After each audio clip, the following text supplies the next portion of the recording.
Hi, everybody. Today, I wanted to talk about something that I normally don't talk about. Now, I have mentioned it, I think, in the past when I was talking about my carnivore diet. However, I never really went into this, and the reason I thought about doing it today is because I was having a conversation with a friend. And we were talking about different things, and I was thinking about doing something with my cargo trailer, and I wanted to talk with her about that and just float some ideas around because I've come to the reality that there are just certain things I may not be able to do. Anyway, one thing led to another, and this conversation was very distressing to me in more ways than one, because she basically told me I needed to just get a dose of reality. And I tried to explain to her, that I do the gig work in versus working at a regular job, because if I don't feel good, I can go home. I can say, well, I'm going home for today. And then I don't have to worry about getting fired, I won't go into details of our conversation, but the gist of it was basically to go get a job somewhere, and Spark's not the only thing I can do. But when you have Hashimoto's, there are a lot of things that you just can't do at certain times. And trying to explain this to people, I felt like I shouldn't have to explain this because really it's no one's business what my health issues are. But it's very hurtful when people that you think are friends talk to you that way and tell me that, while we both know that you can do things that you can do, we both know you can. I'm already doing what I can do. And so that was very hurtful. I thought about this, and I thought maybe I need to come out and talk about this because obviously people don't understand, or they think that because it's an invisible illness, they can't see it, so you must be okay, right? Okay, so I made some notes and I put them right here on my laptop so I could talk about this subject today. But with Hashimoto's thyroiditis, it is an autoimmune condition. And I know some of you already know that because some of you have it. But explaining an invisible illness like this, like Hashimoto's, it can be incredibly frustrating, especially when you're currently in the middle of a flare-up and you don't even have the energy to try and find the right words. So that's why I made these notes. Most people, when you say you're tired or you don't feel well, they equate, tired or needing a nap. But with a Hashimoto's flare, it's something entirely different, a whole different landscape. And so there's a couple points here that I wrote down to try and help people understand that I can talk about, because help them understand the physical and the mental reality of someone who's having a Hashimoto's flare-up. So I guess basically, most people, when they start their day, I'm going to use an analogy of a battery with a broken seal, okay? Most people, when they start their day, they're at 100%, like a full battery, all right? And then they slowly drain to 20% or so by bedtime. So that's understandable. But with someone with Hashimoto's, your battery has a leak, okay? The reality is you might wake up after 10 hours of sleep, but your battery may have only charged to 15%. And so the consequence of that is every tiny task that you do, no matter what it is, whether it's taking a shower or making a meal, even holding a conversation, takes 5% each time you do that. And by 10 a.m., you are completely running on empty. There's no amount of caffeine that's going to help you push through this. Or, I mean, you can't charge a battery that doesn't hold the power. And so what it feels like, okay, to somebody who hasn't felt this or doesn't have this, the fatigue, it sounds like sleepiness. But it's like a physical weight, okay? It's like wearing a lead suit or trying to walk through, waist-deep molasses. Your arms, your limbs feel heavy. Even the simple act of lifting an arm requires great effort, and some days it's overwhelming. There are some days, and I know some of you who watch this video have heard me say before that when I lift my arms up above my shoulders, it takes all the energy I have to do that. Then there's the brain fog. Now, I have to say that since I have been on the carnivore diet, these symptoms have lessened, especially the brain fog has gotten way better.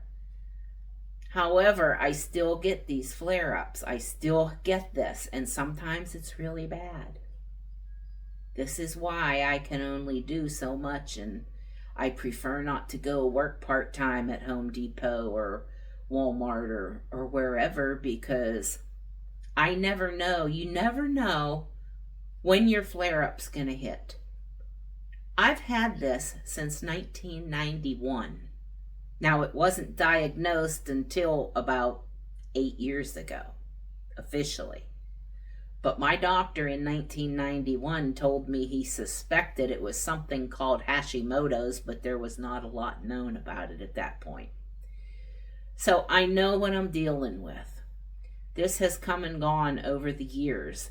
There are times I will go for weeks, months, even years without a flare-up. Everything seems hunky-dory, all good. Yay, Marcia has more energy than anybody's ever seen, right? But then out of the blue, bammo, it hits you. You never know it's coming. You don't know how long it's going to stay or how severe it's going to be. And for people who are not affected by this, they just can't comprehend this. And so when I say that I am doing everything I can do, I know what I'm talking about. I know this. And I know some of you don't understand it. I wish you did. Because it's not a fun thing to live with. And I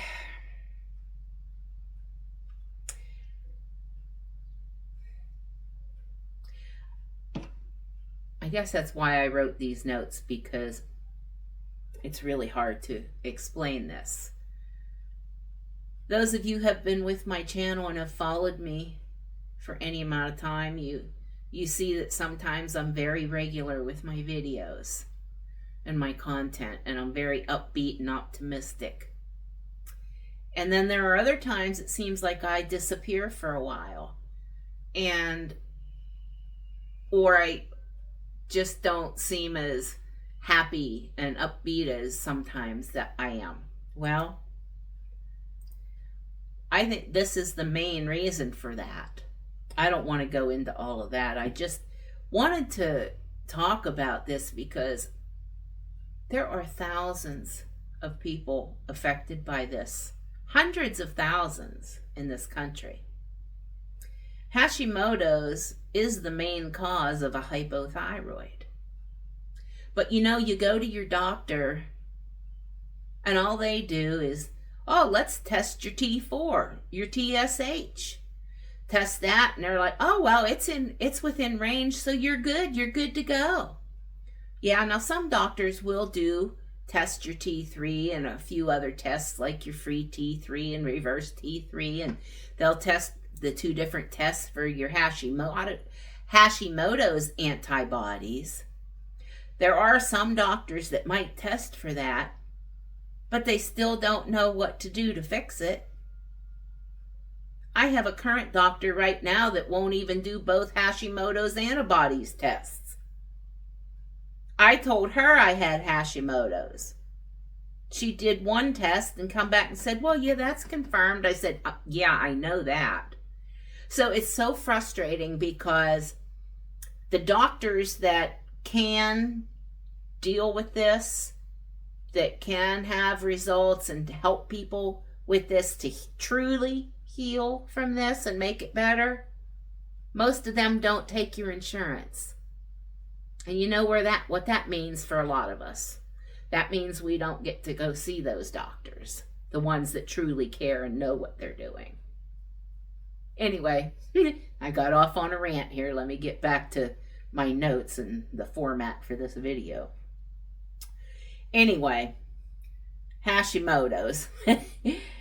This attacks your thyroid. It's your body's master regulator for your metabolism and your temperature. So, when it's not working, when you're having a flare-up, your immune system is attacking the part of your body that controls your energy. If you imagine a house where the furnace is flickering out and the electricity surging and dipping, well, you can't just push through it and will the power to come back on, okay? You have to wait for the system to stabilize. It's the same with Hashimoto's. And a lot of people think, well, maybe you can just try harder, push through it, cheer up. Well, when people are tired, exercises will give you a boost, an endorphin boost, okay? When I'm having a Hashimoto's flare, exercise is like trying to drive a car with no oil in it, okay? It just doesn't work. If I try to push it, I don't just get tired, I break down, I stop. And then it can take me days or weeks, even months, to recover from that. So it's not as easily as just, oh, cheer up and go get some fresh air, you'll be better tomorrow. It doesn't work that way. It just doesn't. Now, for if you have this Hashimoto's, and any of you want to try to explain this to people, of course you can let them watch my video. That would help me. Thank you very much. But instead of most of us just say, I'm so tired, I am so exhausted. But instead of saying that, try saying something like, look, I'm having systemic exhaustion right now. My body isn't physically able to produce the energy it needs. Or if friends are asking you out and you just can't go, right? Instead of saying, oh, I can't go out, tell them, say, hey, look, my symptoms are flaring. That means my body is in survival mode and I need to prioritize rest so my immune system can stop attacking itself. And then, then there's the unpredictability, which I mentioned a little earlier. It's kind of like the weather, You can't predict when it's going to hit or how long it's going to last. And I think that's probably one of the worst things about this is, I'll be going good for months at a time. I'll be doing great. I'll be so optimistic, so hopeful, so energized, going out doing my gig work 6 a.m. in the mornings. And then all of a sudden, boom, it hits out of nowhere. Just when I think everything's going good, okay? It's so unpredictable. And I think that's the part that I really hate the most about this. Because you just can't plan your life around it. I try. I still try, and I still try to be happy and productive and happy. But sometimes it just hits you and it knocks you down, you know. But, you know, I guess the last thing I want to say, a side note to all of this, you know, is like, it is exhausting to have to justify your pain and explain things like this. And you're not being lazy or difficult. Your body is performing a very real and very taxing battle. So it's okay to set boundaries and just say, hey, I'm having a hashy flare right now, and I just don't have the capacity for this, either mentally or physically. And I'll reach out to you when I stabilize and feel better. I wish more people understood some things. And I guess that's why I made this video today. Because that conversation with that friend was very distressing to me on how casually she dismissed what I was trying to talk about. And so it can be very hurtful when people say certain things to you when they don't know the whole story. I hope that some of this has helped you. For any of you who would like to know more about this, you can look up Hashimoto's. If you want, you can go on YouTube. There are different things about it on there. Dr. Barry has some different videos about it. His wife actually has Hashimoto's. You can learn more about it on there, or just do some good old book reading research at your local library. And I just hope and pray that someday more regular doctors will learn how to treat this and stop saying, oh, you're fine, everything looks great, see you next week, see you in 6 months. Anyway, guys, thank you for watching this. I hope you have a wonderful, wonderful day. And I'll see you on the next one. Bye for now.